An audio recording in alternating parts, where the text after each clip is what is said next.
You'll see the real me. A disaster.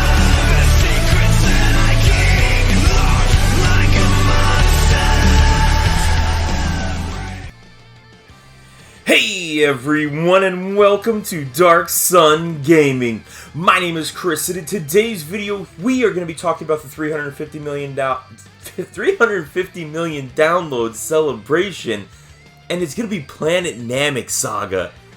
I mean, this is absolutely insane! Nowhere did anybody see anything on this. So, how exactly do we know this? Well, thanks to the VJump Scans, which, if you're not familiar with what VJump is, obviously it's a magazine that comes out that has all kinds of Shueisha items on it, and Shonen Jump, and everything that's basically kind of coming out for video games, manga, anime, I mean, all kinds of different stuff. But anyway, so for the Dokkan portion, and this is released every month, this is how we always know about what's going to happen on the JP side of the game. They specifically say it's going to be the star of Namek Saga. So, what we know for a fact right now is that we're going to be getting an event that's called Bulma's Dangerous Our Suburban. I'm not really sure how that translation kind of comes across. I mean, there's been tons of people I've been seeing over on Twitter, which if you're not following me, at Darkson Gaming, that turns around and has this information that's put out. So, any which way, this event's going to be done once a day, and it's going to give us 10 Dragon Stones. Now, this event, this is very similar to the launch event that we had previously. The exact same setup on that. Not to mention, we know that the Ginyu Force is going to be getting some Z Awakens. So, first thing, obviously, Ginyu Force, I mean, probably one of the top teams that I recommend to everybody that is a brand new player. I haven't actually used them in a while. One, because you can't find their leader anywhere, and it's very, very difficult. Just like I wasn't able to do a Bardock showcase here for Videl because of the fact that I couldn't find anybody that would link well with them, and it just was not working out.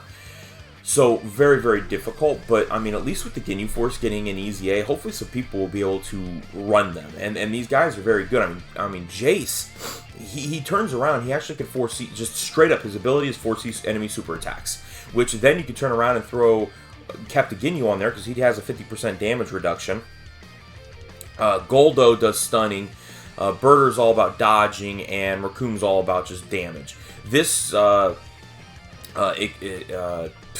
Captain Ginyu, the Ginyu Force, it's basically all the Ginyu units. He's able to boost attack and defense, and then also give like everybody like 3 or 4 key. At the time, he was like one of the greatest key givers to all units, or I think it was all extreme units. I mean, you needed him in order to beat a lot of extreme units games before, and then you obviously have the actual Captain Ginyu, Goku Ginyu Force, so very, very different unit. So we may even get some additional cards that are going to come along with this. But going back to the Planet Namek Saga, we do know that we are going to experience the fierce battle from 2 different perspectives in this challenge event.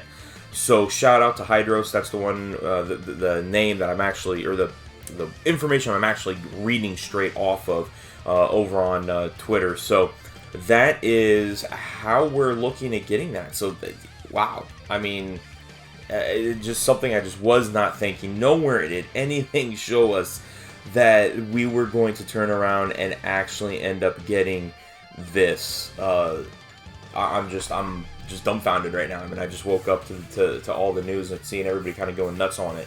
So, why is the Planet Namek Saga so cool? Well, obviously, it's like probably one of the biggest arcs in all of Dragon Ball. I mean, there's just so much information, but as we can kind of go through, this right here is actually the Planet Namek Saga category. So hopefully they will treat it the exact same as what they did to the Reps of Universe 7. Even though it's not as bad as what that category was, it's fairly close. So obviously these right here are the only leaders that we had. So free-to-play leader, a summonable leader, and then obviously the transforming Super Saiyan Goku. Then we obviously have these units, so we've got probably one of the best LRs in the game. It happens to be free to play. And then also you have the Frieza, and I'm going to be going into so many different things. There's going to be so many videos and speculation stuff up for the next week that I'm going to try to get situated. I've got other videos planned, which is pretty good. So we'll see what happens here. But just jumping down here, this right here is basically, these are URs. I mean, not a whole lot that kind of comes down to it.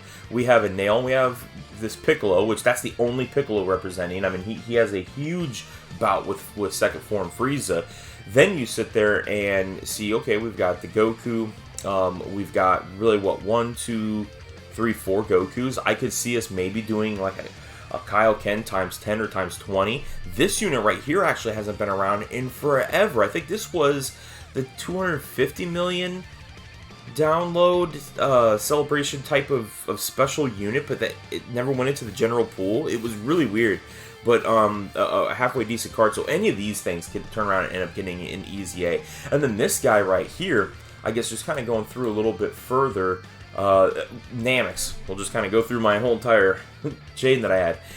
We could get New Nail. We can get Dende. We could get some of the Namekian fighters in general. We could turn around and get some of the. So Namekians, I expect there to be a Dende. If we do not have a Dende, I'm going to scream foul. Because Dende is such an important character. He could have a revival mechanic, and that would be pretty sweet. So, I mean, I could see him turning around and having that.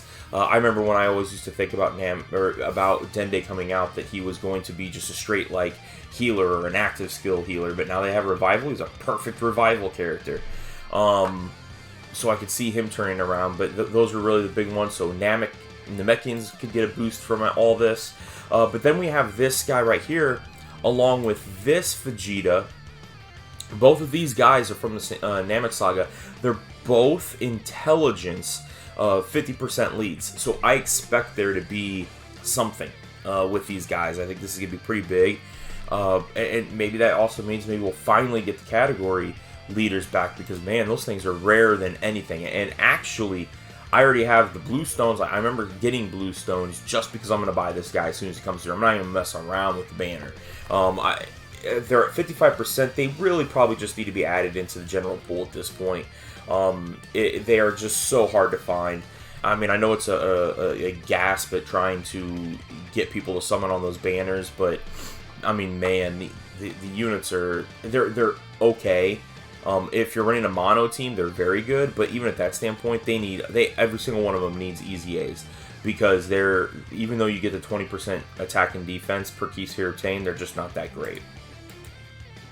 Then this right here is just straight Friezas. I mean, I'm sure Frieza and Goku are going to be the two LRs that are going to be coming across on this.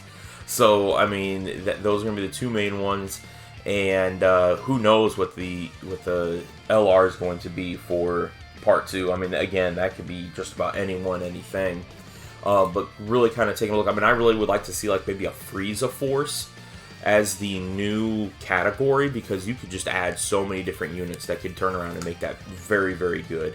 But even going through, I think these guys right here are going to probably end up getting an easy A. They are the 120 leads. I mean, they are the extreme class 120 leads. And I think a lot of times people just kind of forgot about them. So these guys we all have so many of them. They could be so cool. I mean, both these guys, it could. I mean, the 120 leads, it makes sense. And not to mention, I guess even kind of going back to Frieza, I mean, this right here, these are the only second form Friezas that we have. Great easy A. He actually transforms into a unit that's pretty useful in explosive chain battle. But the transforming tech Frieza is the only third form Frieza. So I expect to get something for a third form Frieza. Again, hoping that they do the treatment that they did for Reps Universe 7, because that would be definitely worth it. But the other unit, I mean, I think this is definitely a sleeper for Easy A. LR Easy A could be the full power Frieza. I mean, this is just everything that's going along with this is just absolutely amazing, and I can't wait for it. So this is going to be going on, like, I just need to slow down. We've been going on for almost 10 minutes, and really can't wait for this. So we're going to have lots of videos coming through. So if you haven't done so already, make sure you go down, hit that red subscribe button, and don't forget that notification bell so you're notified each and every time that I'm uploading a new video. And then also, let me know some of your guys' ideas when it comes to the Namekian Saga and what you think that we could probably turn around and end up getting. But otherwise, that's it. That's today's video. Thank you all very much for watching. We'll talk to you guys later.